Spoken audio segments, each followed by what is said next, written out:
네, 반갑습니다. 오늘도 남인천 전 세무서장님, 전성구 세무서장님과 함께합니다. 저는 진행자 신현지입니다.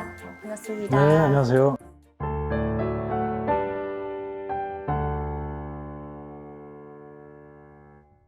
지금까지 정리를 하면요, 이제 자녀분한테 주식을 양도하는 방법으로 승계할 때 얼마에 양도를 해야지 나중에 문제가 없는지, 그래서 이제 적정한 양도가액을 평가하는 그런 문제를 지금 계속 얘기하고 있거든요. 그래서 지금 오늘 말씀드릴 게 이제 순자산 가치를 어떻게 산정을 하는지에 대해서 말씀드릴 텐데, 순자산 가치라는 거는 결국에는 한 주당의 순자산 가치거든요. 자산으로만 평가했을 때 한 주당 얼마냐 되냐, 일단 그거부터 해볼 텐데, 그 자산에서 부채를 뺀 거를 순자산 가액이라고 해요. 그럼 거기에 자산이라는 게 또 나오는데, 그 자산이 뭐냐? 세법에서 또 그 안에 있는 자산을 어떻게 평가하라고 또 규정을 해놨어요. 그 자산도 평가하는 방법이 재무제표에 있는 그대로 써먹는 게 아니고 계속 하고 있는 보충적 평가액, 그거를 이제 또 계산하게 되는데, 시가가 있으면은 무조건 시가로 해야 되는 게 원칙이라는 걸 일단 말씀드리고 싶고, 시가가 없으면은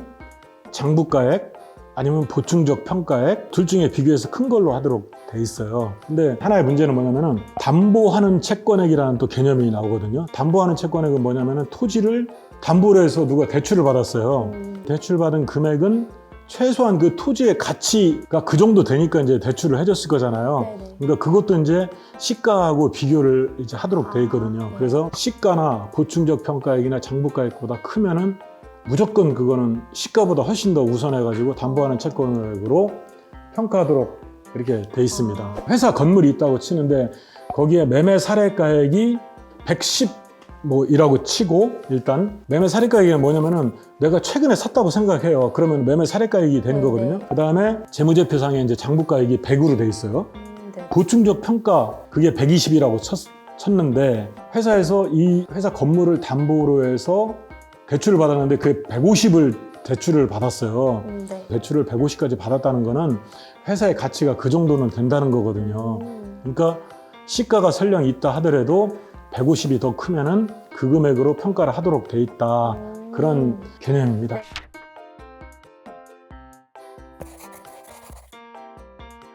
그 다음에 이제 절차를 좀 약간 설명을 드리려고 하는데, 처음에 절차가 어떻게 되냐면요, 자산을 평가해야 되는데 자산의 종류가 여러 개가 있잖아요. 재무제표상 금액을 이용하는 게 아니고 다시 평가를 해서 해야 되니까 재무제표를 일단 활정을 시켜야 되는데, 양도나 상속 증여하는 게 꼭 그 결산하는 시점, 연말 이때 하는 게 아니기 때문에, 연말에 결산이 돼서 재무제표가 나왔다 할지라도 나는 그 이후에 예를 들면 양도를 하거나 증여를 하고 그럴 수 있거든요. 그럼 그 시점에서 다시 결산을 해서 재무제표를 확정을 시켜야지 원칙이에요. 내가 가지고 있던 재무제표랑 지금 내가 평가해야 되는 시점하고는 차이가 나니까 원래는 가결산을 해서 이렇게 재무제표를 확정을 하고, 그 다음에 그 재무제표상에 확정된 금액하고 보충적 평가액이나 아니면 시가 평가한 이런 등등의 금액과 비교를 해서 평가 차액이라는 걸 만들어요.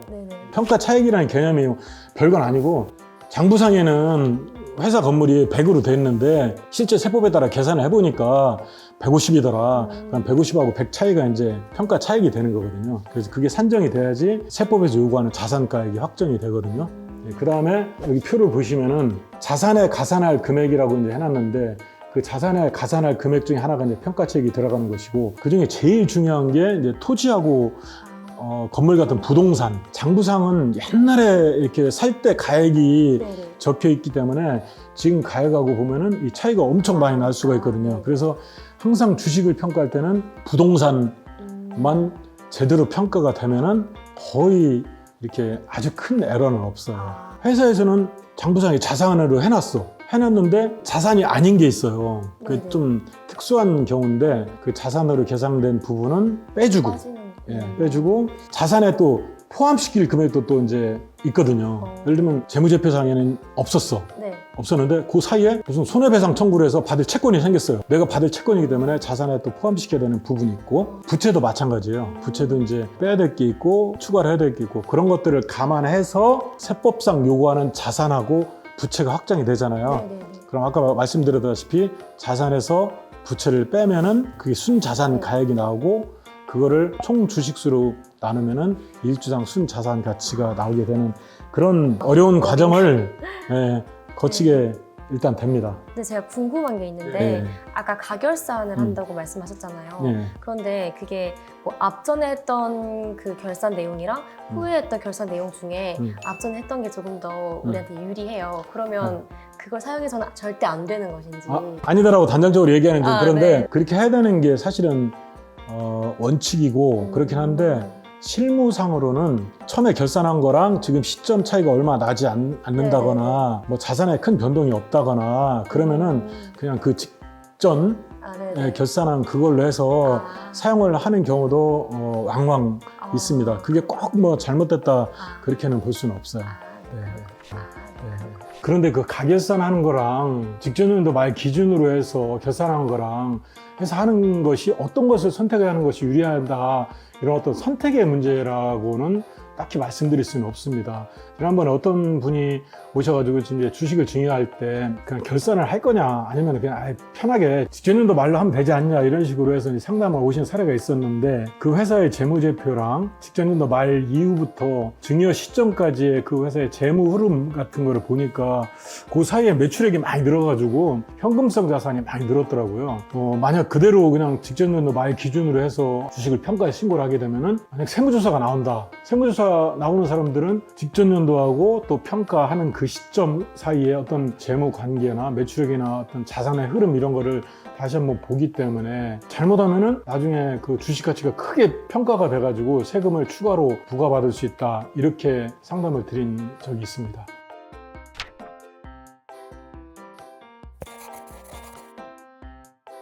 아까 자산에서 부채를 뺐는데 그 자산은 회사의 자산에 여러 종류가 있으니까 그 자산 가격을 확정시키려면은 개별 자산을 다 검토를 해서 얼마로 평가가 되는지를 평가를 해야 되거든요.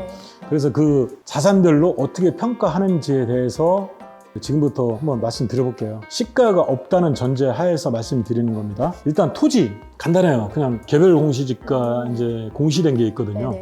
뭐 인터넷 들어가면 뭐 공시지가 조회하면 어디든지 나오니까 조회를 해보시면 될 것 같고 내가 보유한 자산 중에서 도로, 뭐 제방, 하천용지 막 이런 게 있을 수 있어요. 그럼 그거는 뭐 나만 사용하는 게 아니기 때문에 또 팔 수도 없고 그렇기 때문에 영원으로 평가가 됩니다. 그건 참고로 알고 계시면 될 것 같고요. 오피스텔하고 상업용 건물이 있어요. 국세청장이 매년 고시를 하거든요. 근데 실수하시는 분들이 오피스텔도 토지가 있잖아요. 건물하고 토지하고 합하면 이제 되잖아요. 근데 그게 되는 게 아니고 오피스텔이나 상업용 건물은 그 토지 가격까지 포함해서 이제 고시를 하는 거거든요. 그러니까 더 많이 신고하게 되는 거죠. 그런 경우가 있어요. 그러니까 그냥 고시된 가격에다가 건물 면적만 곱하면은 거기에 다 토지가 포함되어 있다 이렇게 생각하시면 될 것 같습니다. 그다음에 주택도 거의 다 고시가 돼 있어요. 우리가 살고 있는 아파트나 이런 거는 무조건 다 고시가 돼 있지만은 그거 말고도 단독주택이나 뭐 다가구주택도 다 고시가 돼 있어요. 그러면 오피스텔, 뭐 상업용 건물 전부 다 국세청장이 고시를 한다고 하셨잖아요. 근데 이게 전국의 모든 그런 오피스텔을 국세청장이 아니요, 국세청장이 다 하는 건 아니고요.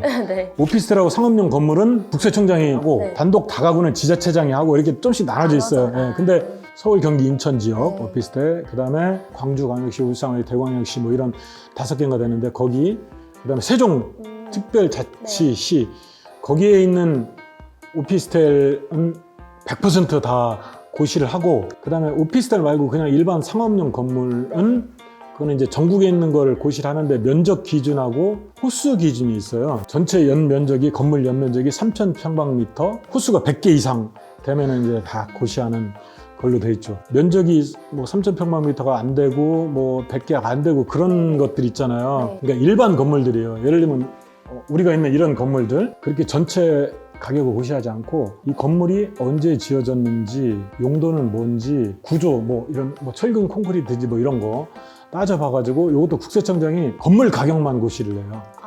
건물 가격. 아까는 오피스텔은 전체를 한다고 했잖아요. 건물 가격만 고시를 하고 그럼 땅이 있으면 땅은 어떻게 하냐면 땅은 공시지가를 곱해야 되겠죠. 이거는 이 건물은 그렇게 해서 이제 평가가 됩니다. 그 다음에 이제 지금 아파트 막 짓고 있는 건물들이 있어요. 그런 거 어떡하냐. 아직 짓지도 않았는데 그 건물을 질 때 소요된 비용, 그 비용을 지출하기 위해서 내가 어디 대출을 받았다 그럼 이자도 나가잖아요. 네. 그것까지 포함해서 그걸로 해서 올라가고 있는 건물도 이제 평가가 될 수가 있죠. 평가를 할 수 있군요. 그다음에 이제 내가 아파트 분양받았어요. 아파트 분양받았으면은 뭐 내가 분양받은 거지만은 또 뭐 회사에서 분양받을 수도 있어요. 네. 많아요. 그럴 경우에 이제 어차피 회사의 자산으로 들어가니까 분양권 이런 게 그런 경우에는 이제 불입한 금액 플러스 프리미엄까지 해서 내 분양권도 이렇게 평가가 되고 그렇습니다. 근데 이제 중요한 게 한 가지가 있는데 예를 들면 건물이 있는데 건물 시가도 없고 그래서 보충적 평가액으로 해서 건물 평방미터당 가액 아니면 토지 공시지가 해서 계산해서 신고를 했는데 이런 걸 강구하는 경우가 있거든요. 그걸 임대를 줬어요. 임대를 줬으면은 세입자한테 임대료를 받잖아요. 네네. 임대료 받고 임대 보증금도 받고 네. 그럼 그거를 가지고 건물을 평가하는 방법이 있거든요. 그러니까 어떻게 따지냐면 이건 그러니까 계산 산식인데 연간 임대료를 나누기 12%로 나눠가지고 그럼 이제 어느 일정 금액이 그걸 이제 임대 보증금으로 환산하는 거거든요. 네네. 그거에다가 실제로 받은 임대 보증금을 합해하면은 전체 금액이 어느 정도가 된다. 그 금액이 아까 보충적 평가액보다 더 크다.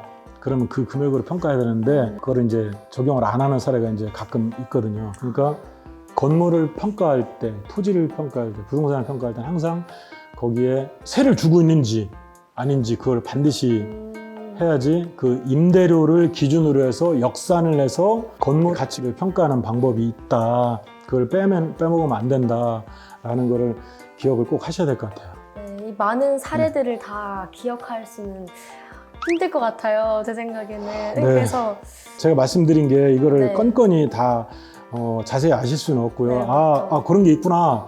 이 정도만 아셔도 네. 나중에 전문가하고 얘기할 때도 도움이 되시고 네. 그럴 것 같습니다.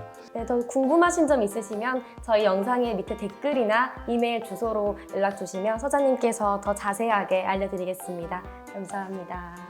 감사합니다. 네, 감사합니다. 네.